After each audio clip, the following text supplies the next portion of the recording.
Goeiemôre, dit is baie lekker om saam met jou te wees vandag. Nou, dit is baie besig in hierdie dorp op die oomblik. Die woordfees begin en dit gons behoorlik. Nou, die van julle wat al 'n tyd saam met ons is, sal nou weet, ons het so deur die jare produksies ingeskryf. Dit het regtig amazing groei, dit vir ons moontlik gemaak. Ons kon al duisende rande weggee vir kunstenaars wat hulp nodig het. En hierdie jaar so pluimpie, ons moet nederig bly, is dat ons gekies is vir die hooffees. So, dit gaan in Bloemhof se skoolsaal wees en die naam is Skrootwerf Evangelie. So support ons asseblief, koop kaartjies vir almal. Dan, ek stel Sondag my boek vry. Hier is hy, Unmute, Whispers in Silence. En dis nou 'n dekade se navorsing wat ek in Holland gedoen het. En die gift was dis toe ons Envia begin het.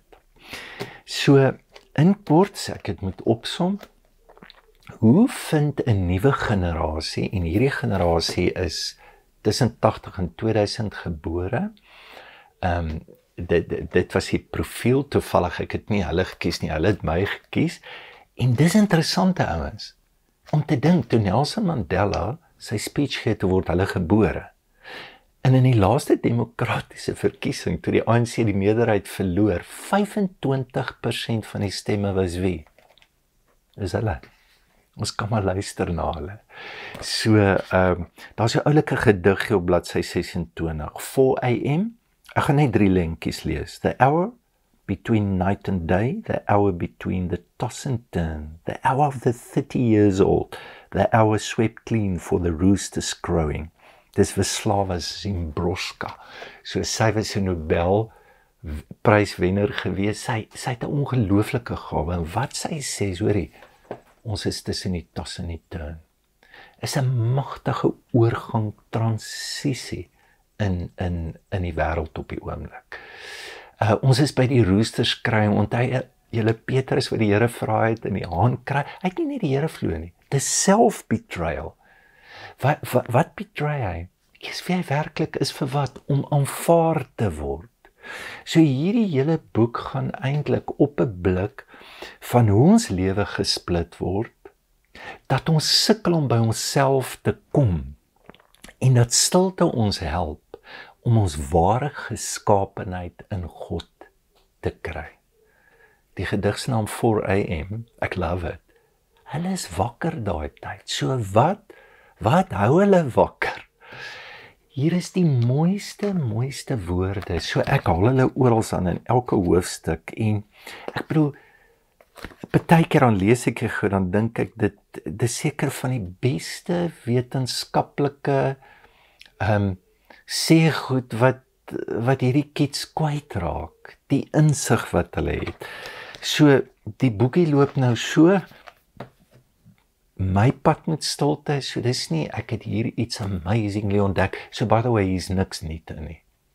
Dietrich Bonhoeffer het op, was dit nou die 14 Januarie 1935, skryf hy vir sy broer, sê, weet jy hoe gaan die kerk in die toekoms lyk? Dit gaan 'n nuwe kloosterlewe wees, soos 'n kloosterlewe, monastiek, maar dit gaan glad nie lyk soos die vorige kloosterlewe nie.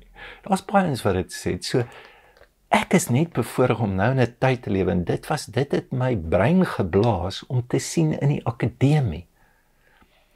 Die oplewing wat daar is in wetenskaplike navorsing oor stilte, dit sê jou brein breek. En dis toevallig kom ek die boekie geskryf het. Ek moes my bevindinge gaan bekend maak by die universiteite en by die Wêreldraad van Kerke, en ek het regtig gevoel, daar's 'n groot skuif, en miskien kan hierdie eenvoudige woorde iets help. So my reis met stilte is 'n lang een. Wilma het 'n groot rol gespeel, my broer het 'n groot rol gespeel. Rob Bell het vir my 'n boekie gegee wat ek nooit gelees het, want ek lees nie Katolieke, en toe Luka gebore word, en ons is in hierdie groot krisis, hy was 'n premie, en ons besef, maar ek sal nie in Stellenbosch gemeente kan wees nie, ons weet nie of Luka gaan lewe nie, ons sal hom by die huis moet groot maak. In daai tyd lees ek daai boek, en ek huil my hart uit. Ek het ook berge toe gegaan, nadat ek baie lank gesoek het om iemand te kry. Simon met wie ons sy onderskeidingstydperke. So dis 'n sameflansing. Dit is nie so hierdie het my lewe verander tipe van ding nie.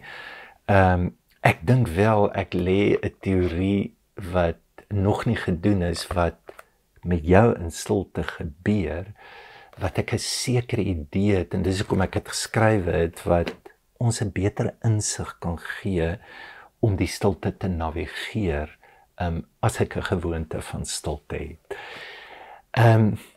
Ja, miskien net een storieetjie. So toe ek nou in Holland studeer, sê ek vir my prof, ek het 'n major probleem. Hier sit ek met kinders, hulle het stilte nie in die kerk geleer. Die een sal sê ek het op die plaas groot geword en ek weet ek voel die naaste aan die Here. Die ander een sal sê ek sit die tuimeldroër aan. Die stad raas te veel as ek die tuimeldroër aan sit, dan help dit my. 'n Ander een sê ek loop op en trek ek 'n belaklawe oor my kop in die berge. En dis alles, Kees Weiman noem dit primordial spirituality. So dis primal. Jy kan dit nie leer nie. Jy kan nie verder terug nie. Hulle try dit nie uitdink. Dis net hoe dit is. Hulle connect op 'n manier diep met hulle harte. En ek sê toe vir my prof, ek het 'n major probleem. Hierdie is nie my pad nie. Maar nou moet ek 'n gemeente lei met dit. Ek hou daarvan en ek dink elke ou moet bietjie stilte hê, maar ek kan nie hierdie groot stilte ding doen nie. En hy lag en hy sê vir my, die universiteit gaan vir jou betaal. Jy gaan nou na Jeroen Witkom toe in Tilbag en jy gaan vir 3 dae in stilte sit. Hy sê jou leer. Jong, ek is toe nou Tilbag toe en ek ontmoet die mannetjie, nou moet ek vir 6 ure 'n dag sit. Hy sit elke dag 6 ure en ek voel dis 'n kop. Dit is 'n riller. Probeer dit op 'n stoeltjie. Jy gaan vir jou kop afraak en dit voel toe vir my so. En ons kon toe nou vir hom een vraag vra. Dit kan jy nou die middag 3 uur doen. Jesus, maar ek's nie in stilte, ek dink heeltyd, wat gaan ek vir Jeroen vra? Wat gaan ek vir hom vra? Toe ek nou daar is, ek uiteindelik ek probeer nice wees. Ek sê vir hom, Jeroen, ek kom van Afrika's groot behoefte. Ek sê, jy sit elke dag 6 ure hier. Dit voel vir my soos middelklas zen. Hoe versoen jy kontemplasie en aksie? Ek wil die wêreld vergaan. Jy weet, wat is Jesus se opdrag? En hy kyk my so, hy begin te lag. Hy vat sy hande soos Desmond Tutu. En hier kom die wysheid spreek. Hy sê, ek hoef nie Afrika toe te gaan nie. Afrika, kom na my toe. En dis dit. Ek was so 'n bietjie teleurgestel. En toe, later toe dom dit. Dat, my eerste gedeelte van 'n ou se lewe, jy moet doen. En dan moet jy leer om te wees. En sadly, baie ou mense kan nie.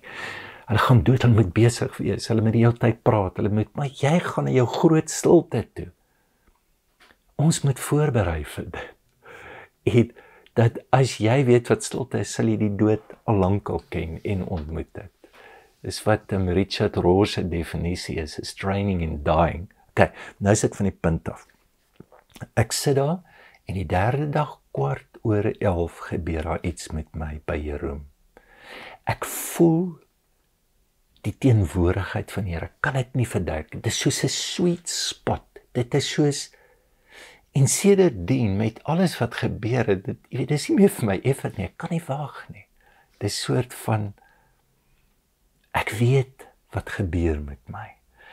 En ek weet hoe help dit my. En ek leer die Here beter ken dit. Nou, julle ken die teks wat sê, be still and know that I'm God.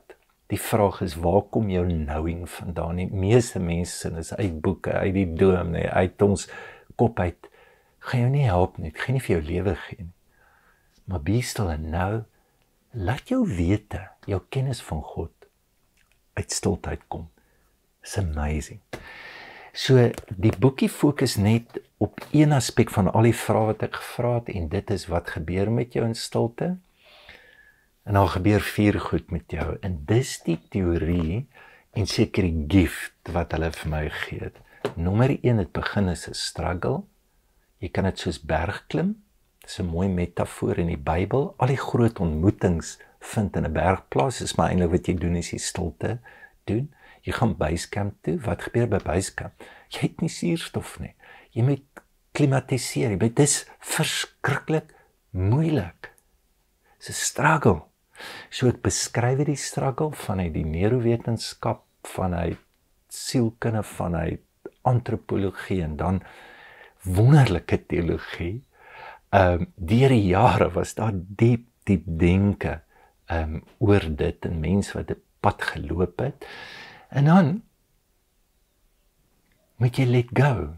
En die boek het 'n blik op hierdie amazing kreatiewe goed. Wat is hierdie struggle, jou kop harteweg, God maak nie sin nie, jou liggaam, ek onthou dat ek gejuk by Jeroen, so ek kan nie ophou krap en goed nie, hoe laat jy gaan? En dan as jy laat gaan het, glo my, as jy leeg maak, word jy volgemaak, en daai volmaak, noem het, soos in die sielkunde sal het flow noem, ons sal het sê, dis die beweging van die Heilige Gees, strome van lewende water, maar daai ding connect jou aan alles en almal om jou, en dis hierdie beautiful beeld in die Bybel ook, dat ons verhouding met God soos 'n troue, en wat gebeur in 'n trou, jy word een. Jesus se woorde, Vader, maak hulle een, soos wat ons, daar's 'n diep eenwording, so dit word in die boek beskrywe, en dan is transformasie die laaste ding, jou ontvange gawe, jy's anders. En dis nie, jy gaan nou plakkerskamp toe en deel traktaatjies uit of so, een van die mooi woorde van transformasie is knowable presence. So iets moet gebeur, die presence gaan oor jy, dit gaan oor jy met jouself in God kry, jy moet by jouself wees, en dan so hierdie gediggie, the rooster's crowing, hoe verraai ons onsself? Jy sal sien, jy sal hom duidelik in die struggle ontmoet.